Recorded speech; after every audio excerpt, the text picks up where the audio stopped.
오랜만에 돌아왔습니다. 고품격 컨설팅쇼 명동부테크에 오신 여러분 환영합니다.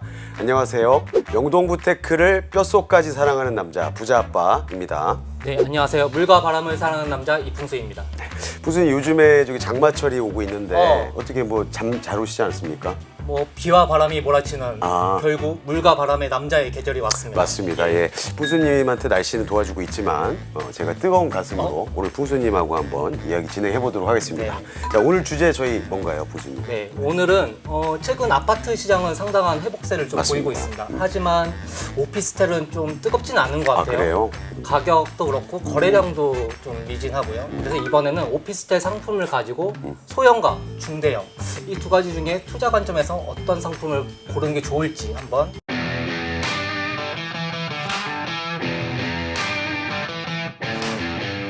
그 요즘에 중대형 오피스텔 일단 하고 좀 혼란스러우실 수 있을 것 같아요, 시청자분들. 먼저 정의를 좀 한번 해주시죠. 중대형 사실은 전용 40, 그러니까 12평이죠. 실사용 12평 이하를 이제 소형으로 보통 보고요. 그 이상을 중대형으로 보는데 사실은 정의하기에 따라서는 아파트하고 비슷한 상품을 중대형으로 좀 보고 그다음에 월세 상품에 가까운 소형 상품을 소형으로 좀 보는 좀 그런 분류가 좀 맞을 것 같긴 해요. 근데 중대형 오피스텔이라면 뭐 말이 그냥 표현이 중대형 오피스텔이지 그냥 아파트 짝퉁 아닙니까? 아파텔이야, 아파텔. 들어봤잖아, 아파텔. 아파텔. 아파텔이 아파트예요, 오피스텔이에요?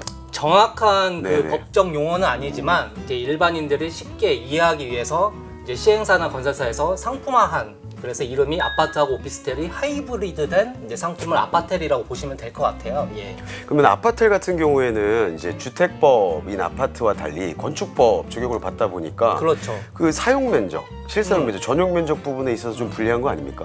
그랬죠.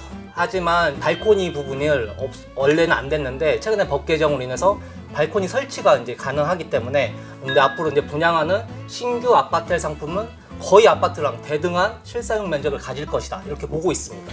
그러면 이제 사실상 서비스 면적이란 개념 저희가 먼저 한번 네네네. 말씀드려봤으면 좋겠는데요. 서비스 면적이 사실 발코니고 아파트 같은 경우에는 그 서비스 면적인 발코니 확장을 통해서 사용 면적을 넓게 가져갈 수 있잖아요. 근데 아파트는 발코니 서비스 면적 확장 안 되지 않습니까? 확장은 안 되는데 예, 예. 아파트도 원래는 네. 불법이었어. 발코니 확장이. 근데 아, 네. 발코니 확장을 너무 불법을 많이 하다 보니까 정부에서 양성화를 시켜준 거예요. 양성화를. 물론 오피스텔도 앞으로 그렇게 뭐 양성화 될 거냐 불법을 조장한 건 아니지만 장기적으로 봤을 때는 발코니 지금 설치만 하나 좀 확장도 가능한 쪽으로 방향이 가지 않을까 그렇게 보고 있습니다. 소형 오피스텔 같은 경우에는 투자 가치 측면에서 굉장히 우위에 있다고 말씀을 드리고 싶습니다. 기본적으로 저희가 월 현금 흐름을 통해서 나중에 임대 수익을 창출할 수 있는 가장 적합한 상품이 소형 오피스텔이라고 말씀드릴 수 있고요. 월세 수익이 올라가면 소형 오피스텔의 가치가 높아질 수밖에 없습니다. 근데 요즘에 월세가 상승이 가속화되고 있어요. 뭐 전세 사기 이슈도 있고요. 그렇죠. 맞아요. 그다음에 1, 2인 가구들이 증가하면서 거기에 대한 수요의 저변도 넓어졌고요. 그리고 인플레이션, 이게 주거 임대료 아닙니까? 주거 비용 상승 이런 것들이 복합적으로 작용하면서 월세가 상승하고 월세가 상승하다 보니까 수익률이 상대적으로 높아지는 소형 오피스텔이 투자 가치 관점에서 굉장히 좋아지고 있다라고 생각이 됩니다. 맞는 말씀이에요. 근데 월세 상품은 금리가 상당히 이제 중요한데 왜냐하면은 대체 투자안으로 금리가 인하돼야지만 지금 말씀하신 수익형 투자형 상품으로 맞습니다. 소형 오피스텔이 분명히 두각을 보일 텐데 금리 인하가 말처럼 이렇게 쉽게 단기간에 될 것 같지는 않아요. 높은 금리를 좀 커버할 수 있는 정도의 수익이 나려면 좀 더 기다려야 되지 않을까 그런 생각이 좀 들거든요. 맞습니다. 풍수님 말씀에 금리가 굉장히 중요한 역할을 하는데요. 실질적으로 이제 대출 금리가 그래도 좀 하향 안정화되고 있어요. 그렇죠. 지금 현재 뭐 기사에서도 많이 보시겠지만 대출 금리가 하향 안정화되면 제가 만약에 오피스텔 투자하는 사람이라고 한다면 대출 금리보다 높은 월세 수익률을 받을 수만 있다면 투자 가치가 있다고 볼 수 있거든요. 그런데 월세 수익률도 봐야 되지만 관리 포인트도 있습니다. 관리 포인트. 임차인을 월세는 이제 단기간에 임차인들이 많이 들어오다 보니까 자주 바뀔 수가 있어요. 공실도 좀 고려하셔야 되고요. 그리고 만약에 이제 자주 바뀌면은 중개 수수료도 좀 나갈 수 있고 또 스트레스도 또 받을 수가 있어요. 네, 맞습니다. 그런 측면을 고려하면은 실제 수익률은 그것보다 좀 낮을 수가 있기 때문에 본인이 잘 관리할 수 있으면 월세 상품 좋습니다. 아니 그 네. 뭐 명절이나 이럴 때 귤도 좀 챙겨드리고 뭐 자주 소통하면서 뭐 어떻게 좀 더 있어달라 이렇게 안 될까요? 부자 아빠처럼 하시면은 분명 효과가 있을 거예요. 네, 그렇게 여러분들. 하지만 네.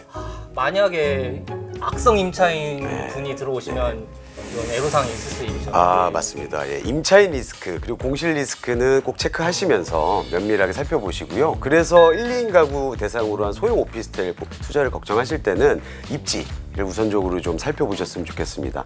업무지구, 배우 수요로 업무지구를 좀 띄고 있는 그런 곳을 위주로 선별했으면 네네, 좋겠습니다. 맞습니다. 근데 아파트는 지금 우리가 이제 월세 상품을 얘기하는데 이제 아파트랑 비슷하기 때문에 물론 월세를 놓을 수는 있겠지만 실거주 목적이 좀 있습니다.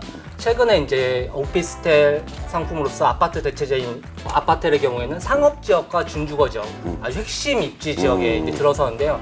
그 이유를 간단히 설명을 드리면은 예전에는 이제 상업 지역에 아파트를 이제 올리려면은 그만큼의 이제 그 아파트 비중에 따른 상업 용도의 건물을 더 넣어야 됩니다. 이게 용도 용적제라고 하는데요. 근데 오피스텔만 지으면 이런 의무 비율이 없습니다. 네. 그래서 상가 면적을 줄이면서 오피스텔만 올릴 수가 있기 때문에 사업자나 이제 사업 시행자 입장에서는 이제 사업성을 해서 상가 비율을 낮추고 아파트로 좀 분양가를 좀 저렴하게 해서 사업하는 것이 좀 나을 수가 있거든요.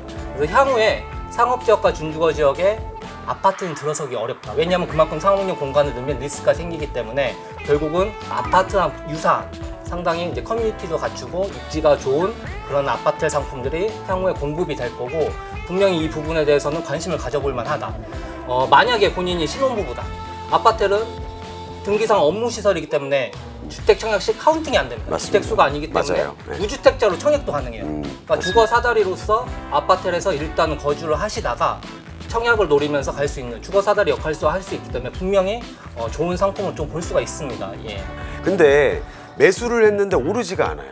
지금 아파트 대체제라는 표현을 하셨는데 아파트는 말 그대로 아파트를 대체하는 상품이고 아파트의 규제가 집중됐을 때 반짝 수요처럼 수요가 몰리면서 상승하는 구조이다 보니까 시장이 냉각기를 가든 아니면 중간에 뭐 어떤 이슈가 생겨도 아파트의 가격 급락 그리고 더딘 회복 이거 좀 심각해 보입니다. 어떻게 생각하십니까?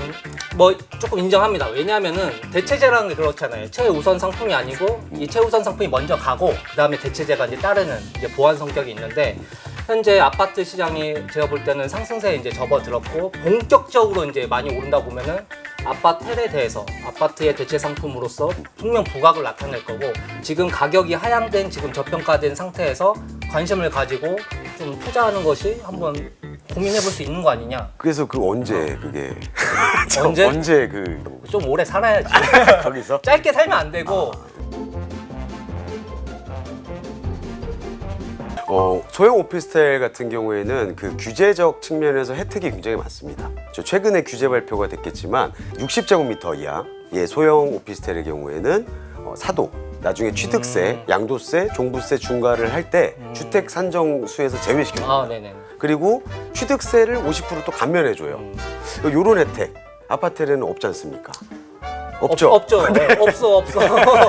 부자빠님 말씀하신 것처럼 소형주택은 사실 이제 자금을 이제 모아가는 이제 그 취약계층들 이런 배려 부분 당연히 있어야 된다고 봐요. 근데 중대형인 아파트는 그런 사회적인 배려 부분은 좀 약할 수밖에 없고요. 소형의 메리트는 분명히 있다 봅니다. 세제 혜택도 있고 향후에 청약뿐만 아니라 뭐 지금 말씀하신 주택수에서 아예 배제해서 주택수 산정할 때 아예 배제되는 그런 것도 이제 장기적으로 갈 걸로 보입니다. 근데 중대형은 그런 기대는 사실은 좀 안 하시는 게 맞다고 봅니다. 예. 그 부수님이 갑자기 저기 인정할 거 인정해야지. 인정하면서 멘트를 다 했. 오늘 소형 오피스텔 그리고 중대형 오피스텔 관련해서 저희 풍수님과 이야기 나눠봤는데요. 오늘 저희 풍수님 마지막으로 네네. 그 좀 새로운 방식의 마무리, 그럴까요? 좀 과감하고 뭐 찢을 수 있는 뭐 이런 거. 네. 어떻게 찌죠? 저도 그냥 지금 일단 던져가지고 뭐 그냥 불질러 버리자 어때요? 나는 물로 끌게. 이거 원래 농담이고 오늘 원래대로 저희 돈이 몰리는 곳 명동부테크로 그럼 마무리하겠습니다. 자, 돈이 몰리는 곳 명동 부테크로